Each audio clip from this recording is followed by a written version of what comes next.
Hello, sports history fans. I'm Harv Aronson from the Total Sports Recall Podcast. You're about to jump into another thrilling sports history moment, but first let's dive into today's sponsor just in time for the holiday season. Introducing Art of Words, the brainchild of word artist Dan Duffy from Philadelphia. Dan meticulously crafts stunning images by handwriting relevant words from some of the greatest sports moments in time. These unique, budget-friendly illustrations are the perfect gift, sparking cherished memories and capturing hearts. Choose from city skylines, sports, history, and musicians to find a piece for everyone. And here's the exciting part. For that sports fanatic in your life, gift them a piece of their favorite team or player's history. Art of Words tells a compelling story. Explore collegiate stadiums, each meticulously crafted with every football victory etched in words. Or venture into baseball stadiums, handwritten with every player from the team's illustrious history. Don't wait. Order a print today for yourself and your loved ones this holiday season. Transform your wall into a gallery of captivating art and surprise your family and friends with a print of their own. Use code SHN15 at artofwords.com for a 15% discount on your order in November and December.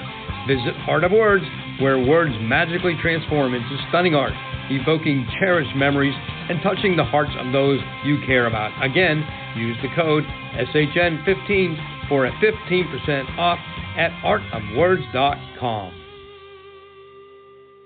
Blog Talk Radio.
Tonight we'll go back in time to seasons past, when 22 men graced the rugged fields of yesterday, fighting for one more first down, one more yard gain, one final score, which would bring victory after 60 minutes of battle on the gridiron. Tonight we'll explore the world of Gridiron Greats. Welcome to Gridiron Greats, football history and its memorabilia, the Gridiron Greats Publishing and Broadcasting Network, in conjunction with Swick Enterprises, and we're live from the Southport, North Carolina home, Gridiron Greats Magazine. I'm Bob Swick, publisher and editor of Gridiron Greats Magazine. I'll be your host for the show.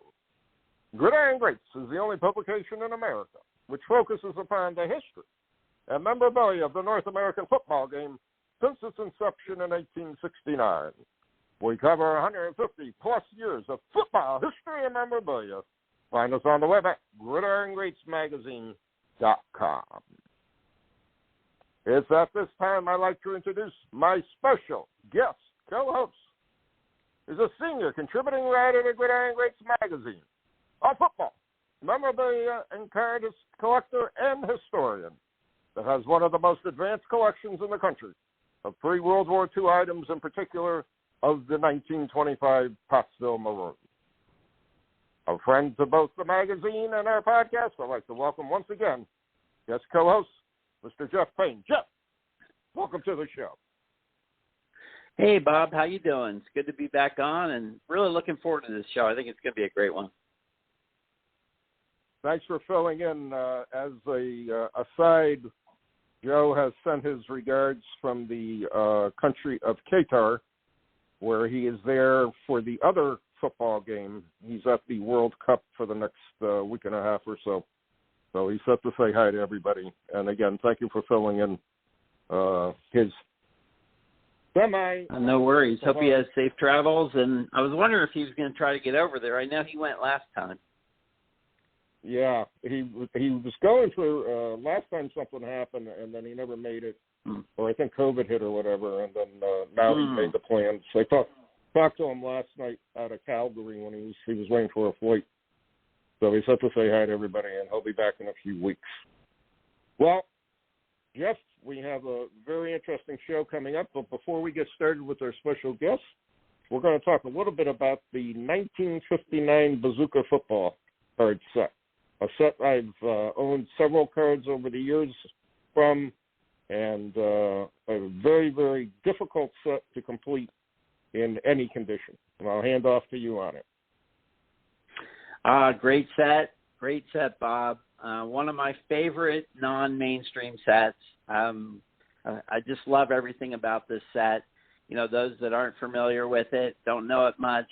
It is a tall boy set. You know, we always talk about the 1965 top set being, you know, the tall boy set, but people forget that the 59 Bazooka set, and Bazooka, of course, was owned by Topps, was another tall boy set.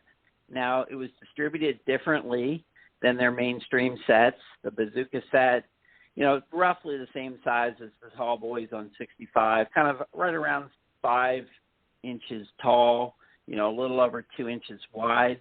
But these were distributed on the bottoms of Bazooka gum boxes in the 50s and 60s. You know, Topps was selling, obviously, their penny Bazooka gum with Bazooka Joe comics in it, but they also would, you know, distribute larger boxes that had, you know, 20-piece or 25-piece, you know, pieces of gum in it, and they were big enough that you could put a tall boy on the bottom of the boxes, and that's how the 59 Bazookas were distributed. Great set. Love the clean, simple design. You know, I'm a big fan of nice, simple designs, and I love the design on the Bazooka set. The player images are big, obviously, because it's a tall boy. You know, almost all of the shots are of players from kind of the waist up. So you see their jerseys, their jersey numbers, you know, nice big headshots, a lot of detail, very colorful. Just love the look of those, you know, of those cards. They've got a, you know, team logo on the bottom, their name and their, you know, their affiliation, their team, and that's pretty much it. There's nothing on the backs. They're blank backs. So real simple, easy design, but just love them. And as you mentioned, hard to find and hard to complete as a set. You know, one of the things that go ahead, Bob. No, I was going to say, the one thing I do remember, the 71 Bazooka football card set, which I did buy a few boxes. I do distinctly remember buying the boxes, but I cut the cards from the back. I didn't keep the backs pristine, not realizing they would be so valuable down the road. But I did cut up the cards off the backs. The 59 Bazooka set, I was only 1 year old, so obviously I had no recollection of it whatsoever until years later. And according to my notes here, I didn't actually see one in person until a show back in 1988 back in Connecticut. And that's pretty interesting. I didn't purchase one until the late 90s, and then I bought a couple, and I ended up selling them, trading them over the years. All right, back to you. Yeah, no, very, very, very hard to find for whatever reason. You know, Topps/Bazooka had put out a baseball set earlier in the spring of '59, and I believe that was the first time they had put sports cards on a Bazooka box. And apparently it was such a hit that they actually added more baseball players to the boxes. And then as they got close to the fall, they decided to do a football set as well. Same exact look and feel for the most part as the baseball ones. But, you know, for whatever reason, the football ones are I would say, much, much more difficult than the baseball ones are. And there's only 18 cards in the set, so it's not like a very big set, but yet, you know, you talk to many advanced collectors, and there's just cards in that set they've never seen, right? Which is, you know, which is interesting, to say the least. Yeah, it's a very, very difficult set, and again, trying to find them more so raw than graded because I really don't see what the advantages of getting them graded. Because unless you got a pristine box that you cut it from, and you're not going to get a high grade on it one way or the other. And again, it's not the type of set, in my opinion, that should be high graded in the first place, because it saw a lot of use over the years, and how many of those boxes actually survived over the years is minimal, to say the least. So it's a fascinating set. It's real fascinating to me. Collecting wise, it's just a fascinating set overall. And again, it's I know a lot of team set collectors have one or two cards off of that set that they're trying to collect for their team player collections, and individual player like a Unitas or whatever. Just brutal to find. There's at least one card, even though it's a small set, there's at least one card of a player from all 12 NFL teams from that era. So if you're collecting, team sets, there's at least one 59 bazooka that you're going to have to snag. You mentioned grading these things. The cards on the back of the boxes do have a dashed line around them to help, guide, kids, primarily I'm sure in 59, with cutting them off the box in straight lines and trying to make them look pretty good. That has caused a challenge with grading these cards. There's a lot of confusion and a lot of inconsistency with how these cards are graded. If you look at the PSA, what they say about their hand-cut cards, if they do have some sort of a guide, some sort of a, box around or dash lines around it, in order to get a numerical grade, you're supposed to either have cut outside of those lines all the way around, or at least some part of that dash line needs to be shown on all four sides, and it has to meet size requirements. But I can tell you from experience, there's a lot of cards out there that you look at and you say, well, based on that criteria, this should not have gotten a numerical grade, and it was given one. Or by that criteria, you say it should have gotten one, and it wasn't. So a lot of confusion about, how to get these things graded. Submit or beware if you have, raw bazookas and you go and try to get them graded. You might get a surprise with the result. Well, again, everybody knows my feelings on grading graded cards, but at the same time, I just don't understand the logic of why you would want to grade a 59 bazooka or 71 bazooka football card. I just don't get it. And if anything, I would want to collect, if I had unlimited funds, try to find the actual full, complete box flat and collect them that way. You know what I mean? Almost like a 78 Slim Jim set where, it's challenging to collect the entire box as compared to just the disc on the back at the same time. So it's an interesting set. Again, it's got a lot of possibilities to it. I've always liked the bazookas. The closest I ever was a 71 bazooka set, and then I just kept a few cards out of that over the years because it was just became too difficult to try to find them one way or the other. And again, 71 bazooka was another. Not to take away from the 59 bazooka, but there are more 71 bazookas around than there are 59. But again, a lot more. 59 bazooka is just a classic football card set.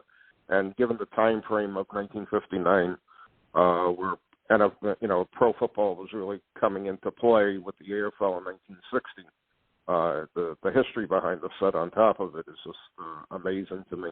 And again, I've always liked, as you know, oddball, food type issues, candy issues, and that just says it all. Has all the criteria for just a classic football card. So. Yeah, and there is a couple of errors in the set. One was corrected. So Charlie Connerly, who was QB of the New York Giants, there is also a version of that card that has him listed with the Baltimore Colts. So we also know because of that they did multiple runs. And that might be why some of the cards seem to be short prints, that seem to be a lot harder. We don't know how many runs they did of prints, but we do know that error was corrected. So that's a difficult card to find, is the error card for Charlie Connerly that has him with the Colts. The other error was not corrected. So poor Woodley Lewis, who played for the Cardinals, Rams, first on the inaugural team of the Cowboys. Topps could never get his name right. So they called him Woody on his 59 Bazooka card. His name's Woodley, Wood Ley. I think in 58 on his regular card they called him Woodley, but they left the E off. They called him Woody on another card. I think it wasn't until 1960 that they actually spelled his name right. So that was never corrected, probably because they didn't even know that it was spelled wrong, I guess, which is pretty funny. I always get asked, like, which card's the hardest one to find, and that's pretty clear. It's Tom Tracy of the Steelers, Tom the Bomb, as they used to call him. That card is just impossible to find. I was fortunate enough to pick one up, and I did complete this set probably 8 years ago. But that card, I've only ever seen, I think, one or two others in the last decade come up anywhere. Right. It's just really hard to find for whatever reason. I've never seen it except for, and I don't remember the auction that it was in, and I remember we talked about it years ago. It was coming to auction, and I'm sure there's going to be a bidding war between people completing and trying to complete the complete set and Steelers team sets collectors in a strong battle for that card. I have never seen that card at any show I've ever attended in I don't know how many years. Almost 40 years of going. Just truly amazing card, to say the least. But and again, it was not. Go ahead. I was just gonna say, and it was not in the recently. There was a near complete set that got broken up and auctioned off, and duly noted was there was no Tom Tracy in that near complete set that was broken up. There was the error there. The error card of Connerly's that was corrected was in there, and his other one, and Groza, who's another tough one, was in there, but no Tom Tracy. Yeah, exactly. But it just has all the flavors to a great classic football set. It's a great set, and again, the times I held the type cards in there, I just said I'm never going to put the set together. I'd rather see it go to sell it to somebody who was actually trying to pursue the set or a team set at the same time.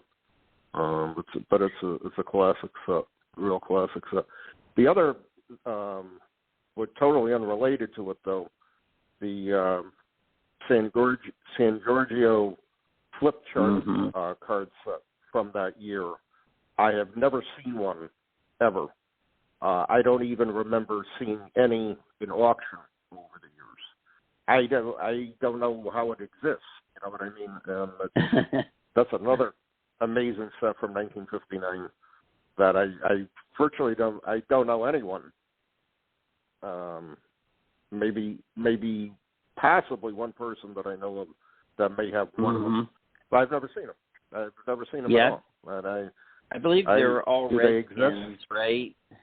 Are they all Washington Redskins?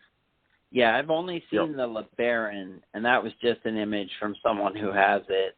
I've never actually seen it come up on eBay or at auction anywhere. No. That one's impossible as well. That's a great trip down memory lane with the 1959 Bazooka set. And just a great classic football card set, to say the least. Our special guest is here, and I'd like to introduce him to our audience, and we've got a lot to talk about. Our special guest tonight is a pediatric dentist. He's an undergraduate of the University of Cincinnati Dental School. Undergraduate from the University of Cincinnati. He attended dental school at Ohio State, did his residency at the Cincinnati Children's Hospital. He's married to his high school sweetheart of 30 years, Peggy, and has two wonderful children, John and Isabella. He lives in his hometown enjoying his family career, golf, and the hobby. He has collected since he was 6 years old when he started dumpster diving with his grandfather, finding old toys, guns, clothes, beer cans, and much more. They would hang out at flea markets and swap meets. His grandfather could sell anything, and he loved junking with him. He's collected 19th century football and baseball since high school.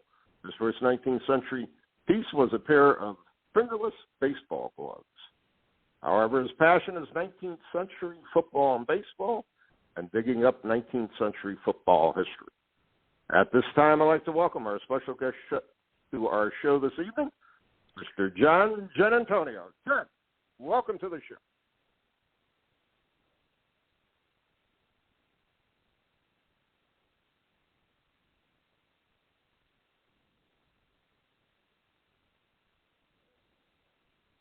Don't hear John. Can you hear me now? There you are. Yeah. Okay.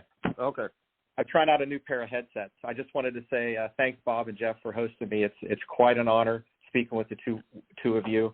Such wonderful, knowledgeable guys, football historians and collectors. I'm not worthy, but I'll do my best. Remember, you're talking to a dumpster diver here. Hey, we all started that way, I suspect. You're more than worthy. But let's start off by, if you could tell our audience how you became interested in football and collecting. Sure. I think, my dad and my grandfather, they were huge influences on my life as most guys. And my dad was always very supportive of all aspects of my life. He assisted me with my beer can collecting when I was younger, my G.I. Joes, my baseball and football cards. He was a season ticket holder of the Bengals, going back to their inception in 1868 when Paul Brown brought the team to town. And I've been a lifelong Bengals fan, for better or for worse. Before I was in elementary school, my grandfather would take me junking. And when we dumpster dive, it was mainly me dumpster diving. And, man, the things that I found in those dumpsters, we were behind stores, sporting goods stores, toy stores. And, I guess things that people returned back in the day, they didn't have a problem throwing a gun away. And I dug out guns and G.I. Joes, and it was just amazing. But I think that's where I got bitten by the bug, hanging out with my grandfather, hanging out at flea markets. He was like the Sanford son of our family. He found everything, and he could sell anything, so. In my teens and 20s, I gravitated towards the College Football Hall of Fame. We had it here in town. It was close to where I lived. I'd ride my moped there, and I would pester the heck out of Pat Quinn and Ken Stevens. So Pat was the curator. Ken was one of his associates, and Ken's still around, and we do talk on occasion. I love looking at their early football ephemera, the programs, the tickets, the pictures. The 3D objects were just amazing to me, the old jerseys, uniforms, balls, and trophies. And I think that's when I fell in love with the evolution of football. And that's kind of how I've collected. I've collected with the idea, I want to get earlier. I want to find the earliest document, the earliest scrap, the earliest element of football. So, that's kind of where my passion is, at least right now. That's incredible, wow. John, and you are definitely worthy of being on the show. You could be running the show too. No. Your stuff is awesome. I've seen some of your stuff, and you just have jaw-dropping things. And it's kind of interesting to hear how you got and gravitated back to the 1800s. It sounds like that all kind of came out of hanging out at the Hall of Fame. Is that really the way you transition from kind of as a kid collecting stuff, but then move into the 1800s? Is that really how it all happened? Yeah. And, they weren't as concerned with protecting their artifacts. And I would see some of these helmets just dry up and fall to pieces, and it was so sad.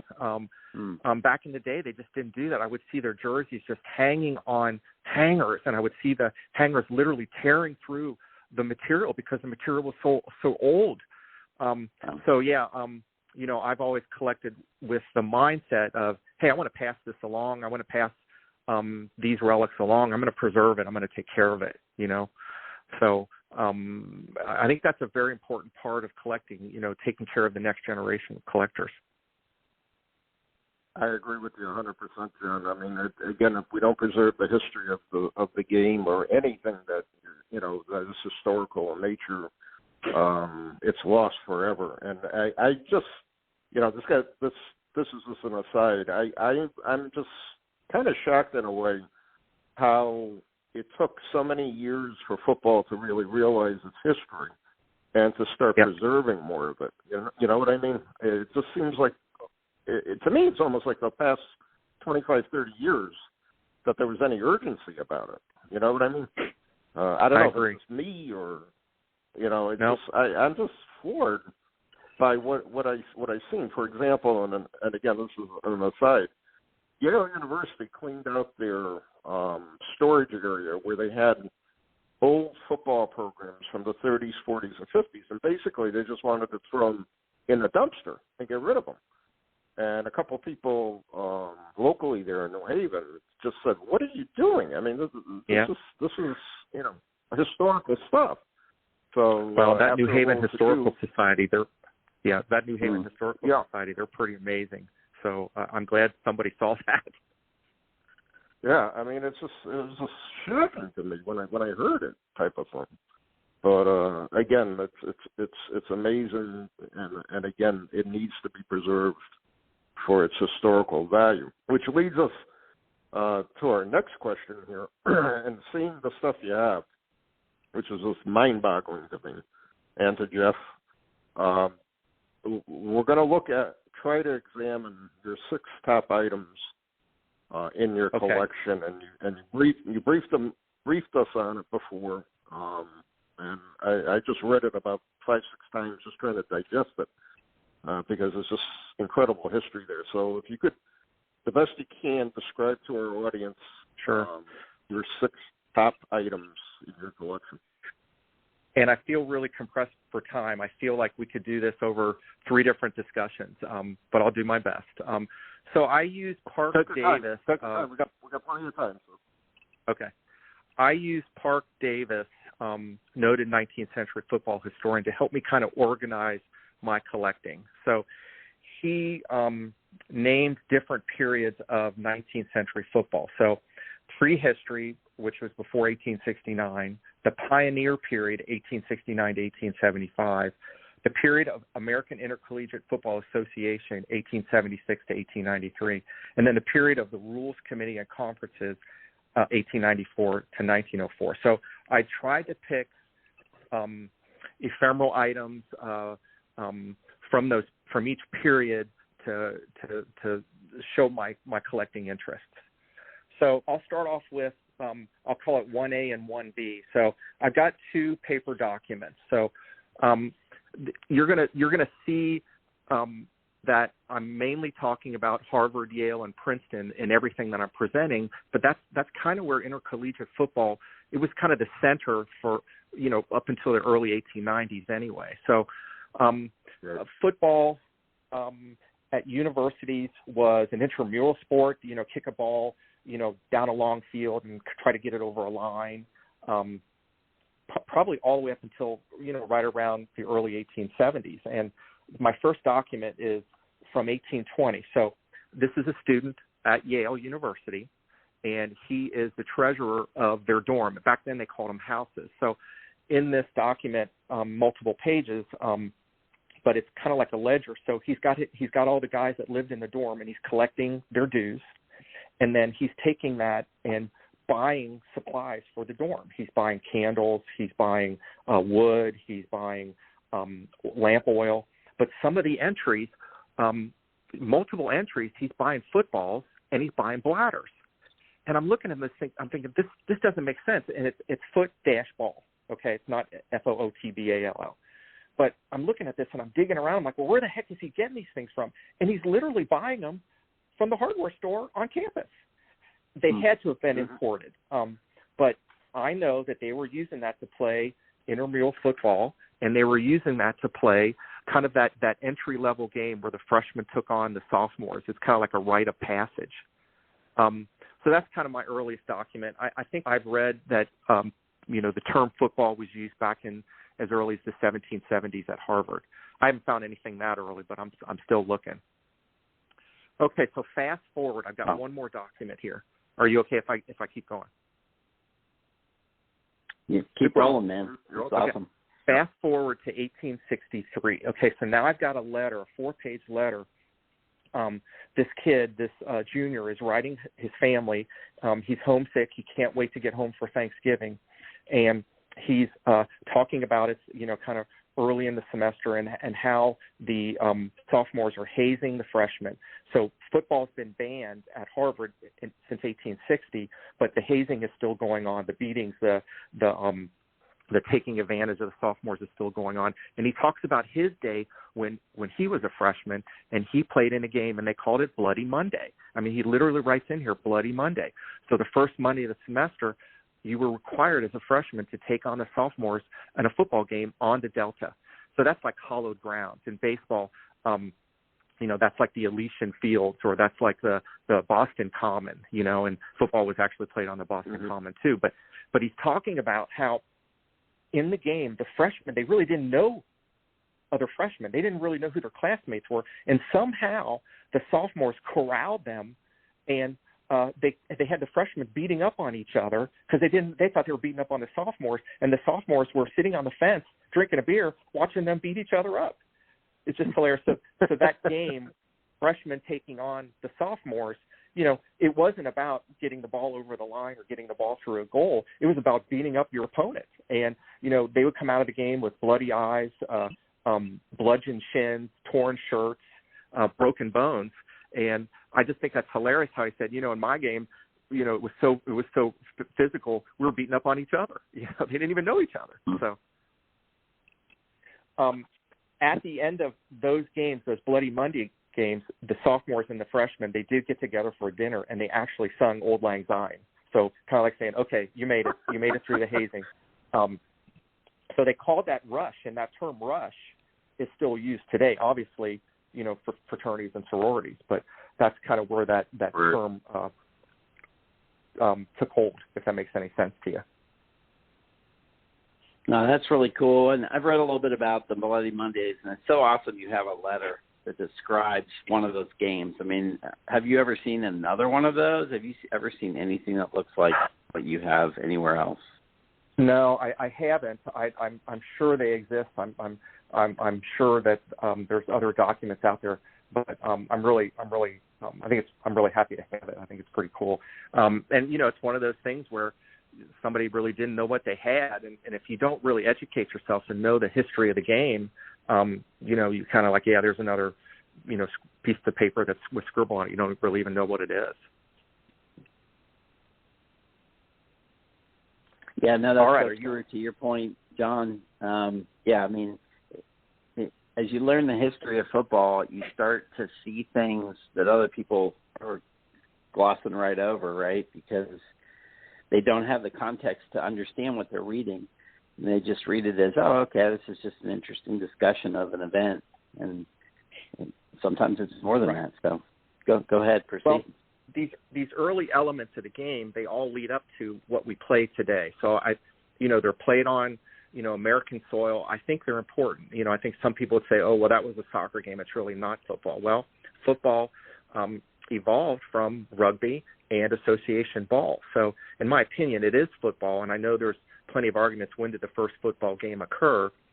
But, you can't have the first football game without having the elements lead up to it, if that makes any sense. That I agree with you 100%, and I think that sometimes is lost in the arguments about it. You know what I mean? So that's an excellent point.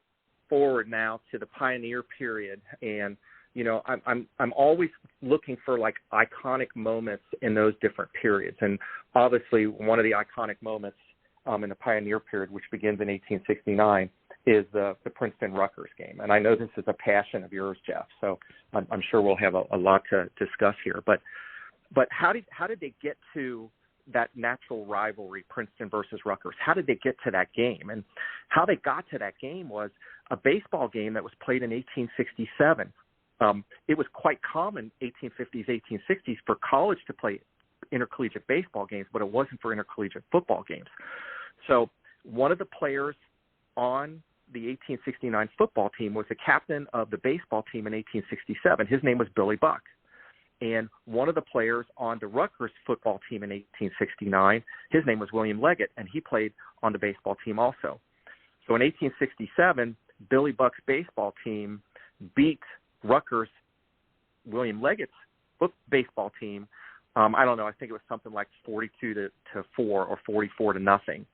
And that didn't sit well with Leggett, and he wanted vengeance. So in 1869, he challenged Princeton to a football game, and the captain of the team, William Gummier, accepted the challenge. So I have 7 CDV size photographs. So kind of like about this, a little larger than the Mayo set. So CDV is a small cabinet.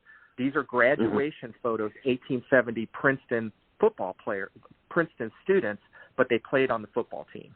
So in this set of graduates from 1870, I've got the inciting incidents for the football game, Billy Buck, and then I've got the captain of the Princeton team, William Gummier. And to me, just to have any type of scrap or any type of element from that game is important in the evolution of football. Yeah, and the fact you have cabinet cards from those players is just incredible. Awesome. You got to complete that set, though. You need all the Princeton and all the Rutgers players, right? Is that your goal? I don't think a Rutgers image has come to market, and that I've seen. I'm sure they're out there, but to find anything from the 1870s, let alone the 1860s, from Rutgers is like impossible. I only know like one Rutgers image in the 1880s. So, I mean, have you seen anything come to market, Jeff? No. Mm-mm. Well, my eBay searches, like but not that it would show up in eBay necessarily, but I don't think that search has ever hit anything other than, they had reunions, 50 years later or whatever. Yep. And occasionally you'll see one of those images pop up from the reunions that they had, but other than that, nothing. Well, I know that this is really really OD, really out there, but I think to try to have some type of images from the Princeton players and the Rutgers players would be cool. So Princeton played Rutgers. They played at Rutgers the first game. It was a 2-game series. It was supposed to be 3 games, but it ended up just being 2 because of the Princeton fathers. They said, hey, we don't want our players, they're supposed to be, dealing with their schoolwork. They're not supposed to be traveling to play football. But Princeton went to Rutgers. They agreed to Rutgers rules, which was more of a soccer-style game. Can't carry the ball, can't touch the ball. And I think Rutgers beat them 6-4, something like that. And then within a few days, they went back to Princeton. So Rutgers guys were smaller. They were quick. They were agile. So that game kind of, met their style. And then the Princeton players, they were bigger. They were more lumbering, and they played a game where you could hit the ball with your hand. You could advance it forward, sideways, backwards. You could catch it, and no interference to kick the ball. So back in the day, you could kick the ball almost the length of the field to score a goal. So. Mm-hmm. So Princeton won the second game. I believe it was 6-0 or something. So okay. Yeah, I even remember that Rutgers changed its strategy, didn't they? During the first game, weren't they struggling and made some adjustments based on the rules? Or I seem to remember a discussion about some adjustments that were made in game by one or more of the teams based on the rules. Yeah, Princeton tried to bully them with their brawn, and Princeton tried to kind of corral the ball, and Rutgers was much quicker, and they made better passes. I'm sure there's other nuances there that I'm just not picking up on what you're saying, but I'm sure you're right, Jeff. Okay, kind of staying within the moving ahead to the Intercollegiate Football Association period, you can't talk about 19th century football without mentioning Walter Camp. And I know he's near and dear to your heart too, Jeff. I'm standing in front of a 8x10 cabinet of the Yale football team, the 1876 Yale football team. seated in the center is the captain, the father of Yale football, Gene Baker. On his lap, there is just a ginormous ball, almost looks like a basketball, but it does have a slight egg shape to it. It's a rugby ball, and across the front it says champions. Up above, standing in the back row, to Baker's right shoulder is Chauncey Camp, the cousin of Walter Camp, and Walter Camp. So this is kind of like Walter Camp's rookie card. It's his freshman year at Yale. Yale won the championship, and it was kind of interesting on a very controversial play. And I know you're ready to chime in. Also in this photograph is O.D. Thompson. I think it's Oliver David Thompson. He was a great rower, but he also played on the football team. There was one play where Camp was running in for a score. He was running down the field. He's being tackled, and he throws the ball forward to Thompson. Thompson catches it and runs for a touchdown. And there was a lot of controversy. Princeton stopped play. They contested the play, and I guess the rules that they agreed on, it was kind of vague, and it went to a coin toss. Yale won the coin toss, and the first forward pass occurred in 1876. I think it's a neat side story. Am I telling that right, Jeff? Yeah, that's correct. Yeah, it's great trivia, right? Who threw the first legal pass in football history? Yeah, that's an awesome story. And a coin flip, since the ref couldn't decide what the correct interpretation. It's kind of interesting, though, that I can't recall if there was tightening of the rules after that to thwart that behavior, or what happened thereafter. But obviously, the forward pass didn't really catch on then until the 1900s, when the rules started to change. I think you have a program from that game, the Harvard-Yale game, 1876. I do too. Mine's not in great shape. I think yours is in really good shape. Yeah, and so many classic players in there that you just mentioned. Camp there, and his he said, I think it's his cousin, right? Not, or is it his brother, younger brother, cousin. O.D. Thompson, of course, played pro, for a while. He's one of the early pros, that pops up in some of the annals of pro football, and there's just some great names on those teams. Baker, of course, is there. Just awesome stuff. Okay, well, I'm going to stay in that period, and I'm going to talk about Lamar's run. Maybe some people have heard of Poe's run, a run that Arthur Poe succeeded in to beat Yale in the waning minutes. I don't know, was it 1898 or 1899? Lamar's run occurred in 1885. So a lot of the newspaper writers of the day said it was the most exciting moment in college football up to that point. So I'm standing in front of an imperial cabinet, a team photograph on like a hard backing. It's a POC image, and it's got all the football players from 1885, and the captain of the team, Charlie D. Camp, is holding the ball, and along the ball it says Champions 1885.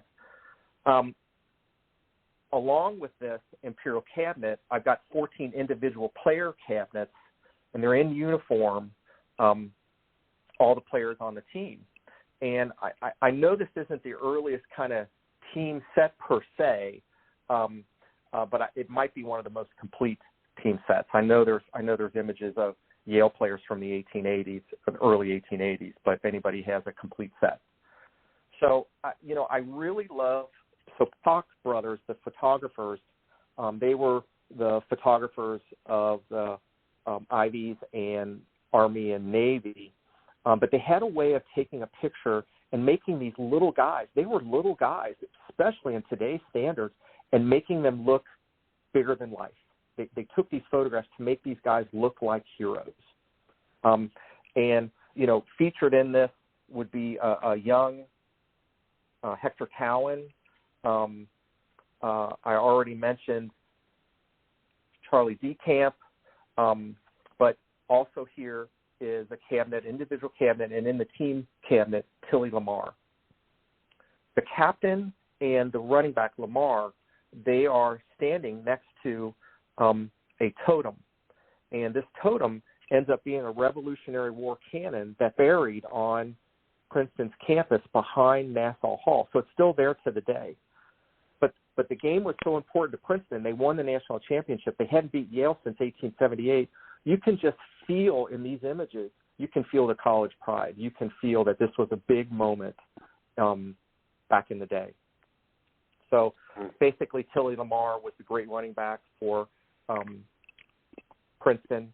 Yale had him stymied the whole game. They scouted him well. I think he gained like a maximum of 3 or 4 yards in any given play. Yale has the ball on on Yale's 40-yard line, and it's kind of like a 4th down situation. It's less than 2 minutes. They decide to bury the ball deep in Princeton's field, and they punt the ball. The 3 backs are back: Lamar, Savage, and I'm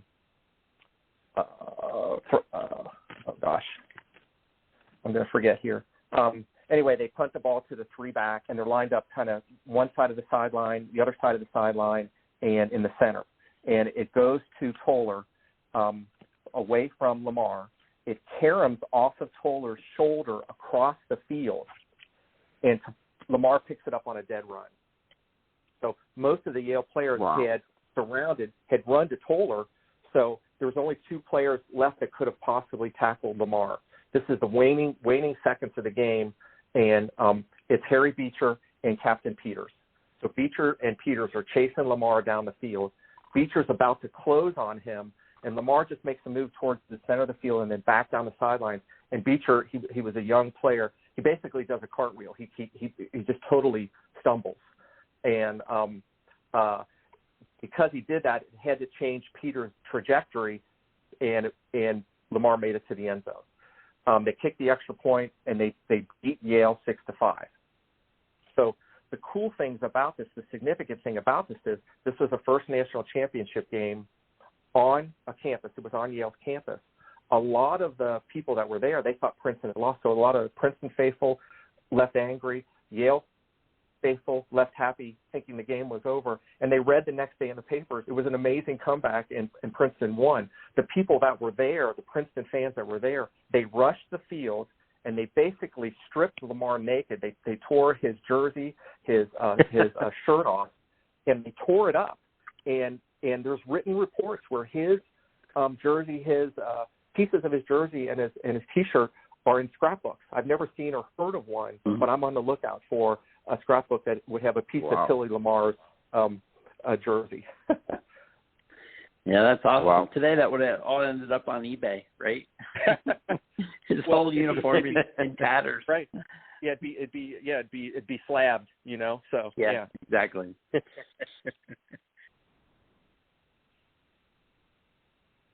So I think that's a pretty iconic moment in 19th century football, and I'm honored to have the opportunity to share that with you guys. Yeah, I noticed right up front of your collection there. I love those photos. The Jim Robinson, the trainer, and you sold me your double of that image. I love that particular image of Robinson and the story around him and the team. He was like the beloved. He's kind of like the beloved father figure, trainer, coach. There was no coach back in the day. The players were the coach. But anyway, there's a little card at Robinson's foot, and it says "Trot Up."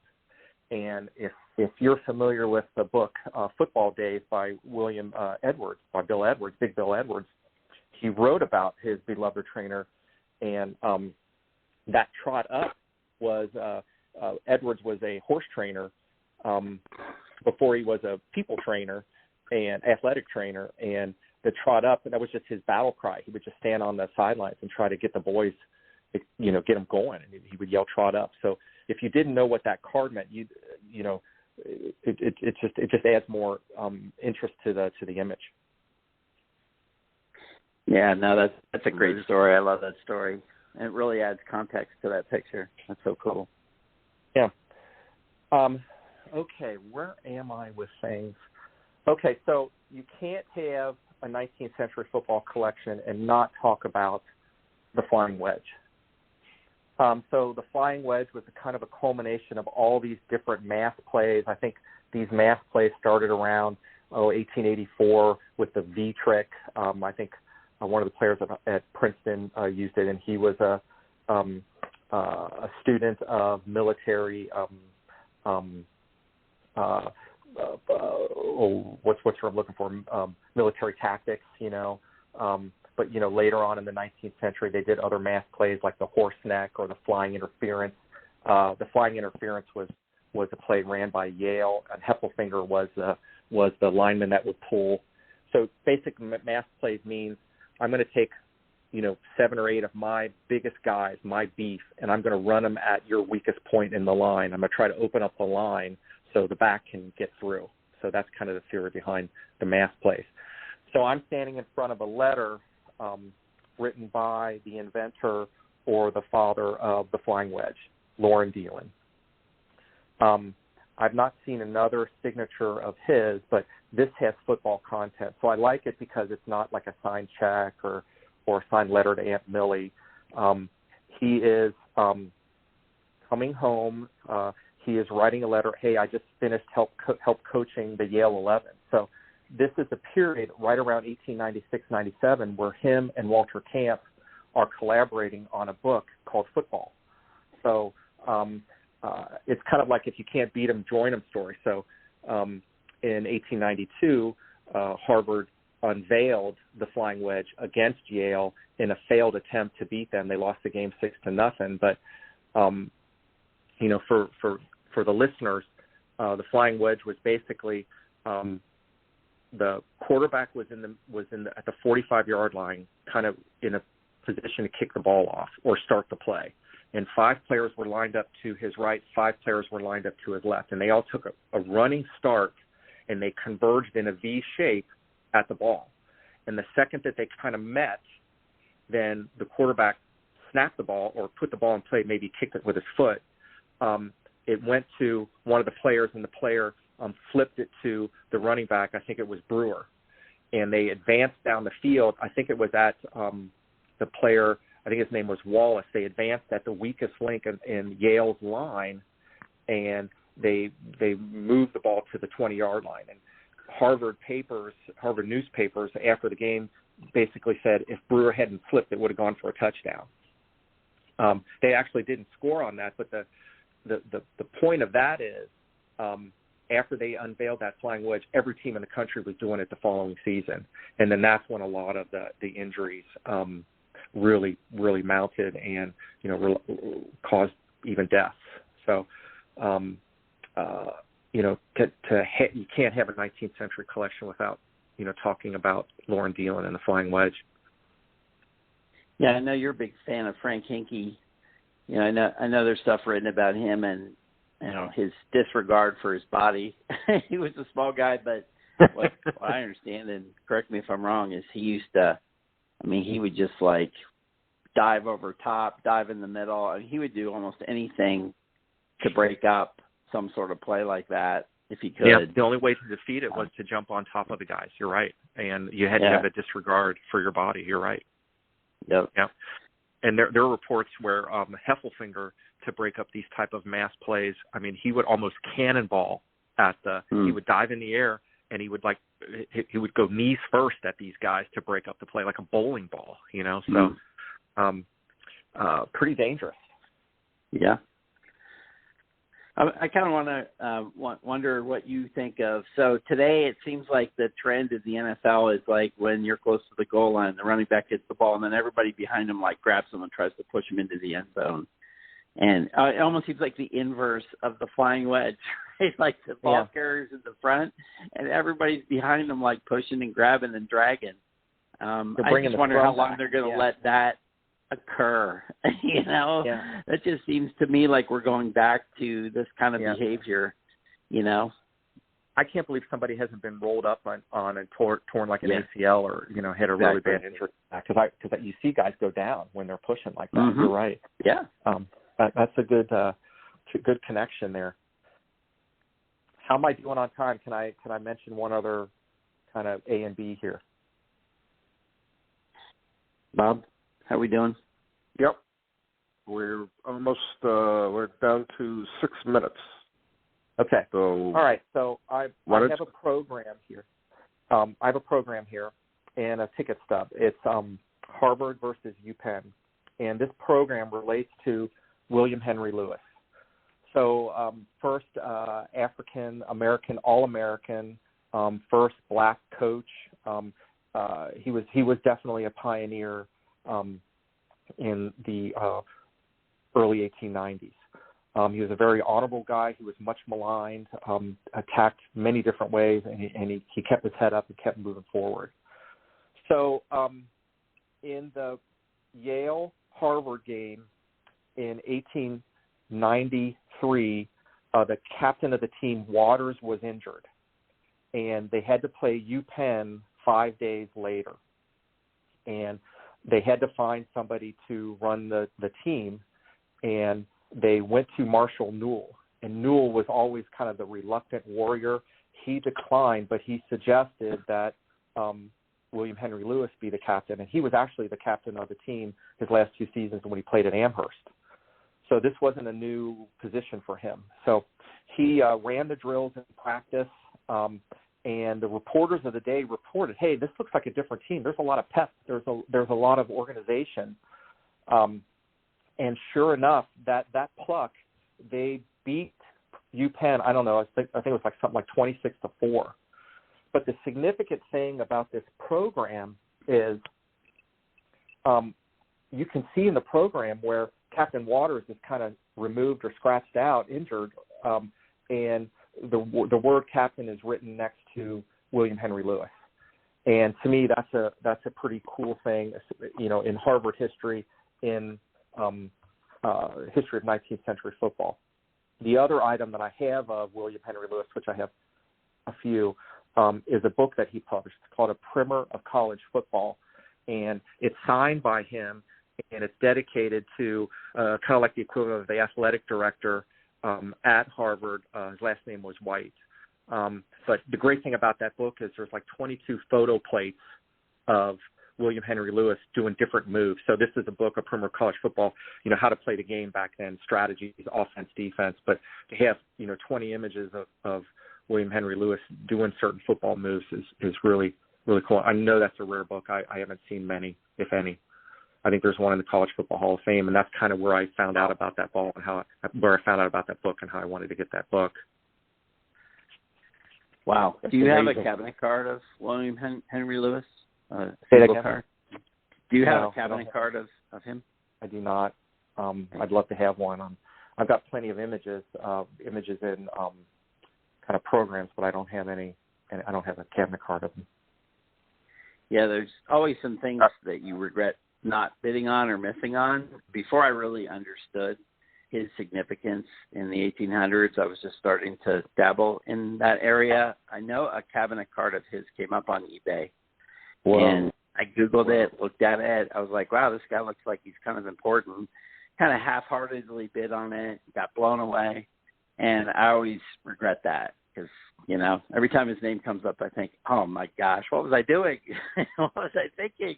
This guy is iconic. Totally missed on it. I've never seen it. I don't know who has it, but there was one floating around. We all have those stories. And, thankfully, there's always something around the corner the next day to take our money, So. Exactly.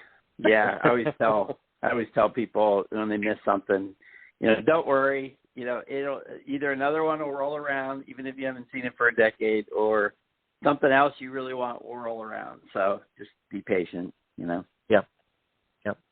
Hey, we're down to 2 minutes. So, Jen, I hate to do this. Final thoughts, final comments.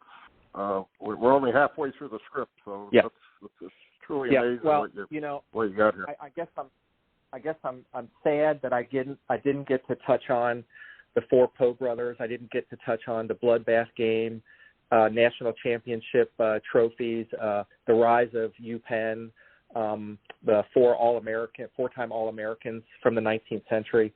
So, there's a lot more content that I'd be happy to share with you guys. Maybe we'll do that on a rainy day. We'll just talk to each other. So. Well, I think, anytime you want to come back on, I'd be more than happy to have you back on and talk, because it's just incredible. It's the history of the early game of football. I mean, it's just truly amazing to me. Truly amazing. Yeah. All right, we're down about a minute. John, I hate to do it, but thanks for being on. And, thanks, John. I got to wrap things up here. And hopefully I do want you back on and finish up what you were talking about before. That was left over from this program. I have no 2-minute warning. We're pretty much out of time. Check out our website, gridirongreatsmagazine.com. Jeff, in 10 seconds, what'd you pick up on tonight's show?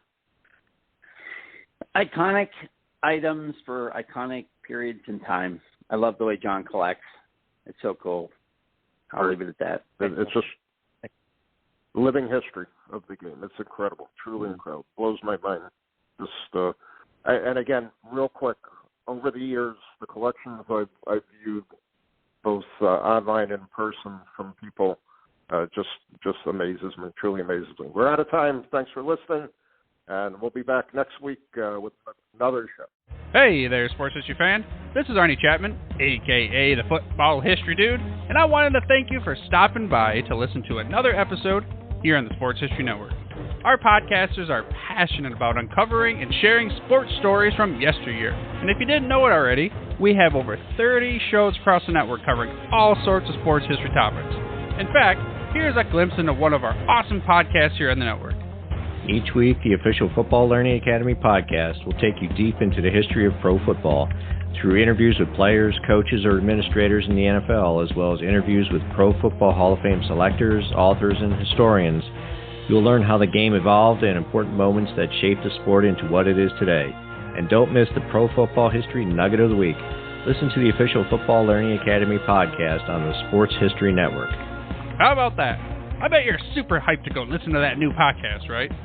Well, to learn about this show and all the other podcasts on the network, head over to sportshistorynetwork.com/podcast. Again, that's sportshistorynetwork.com/podcast. Head over there today to find your next favorite sports history podcast.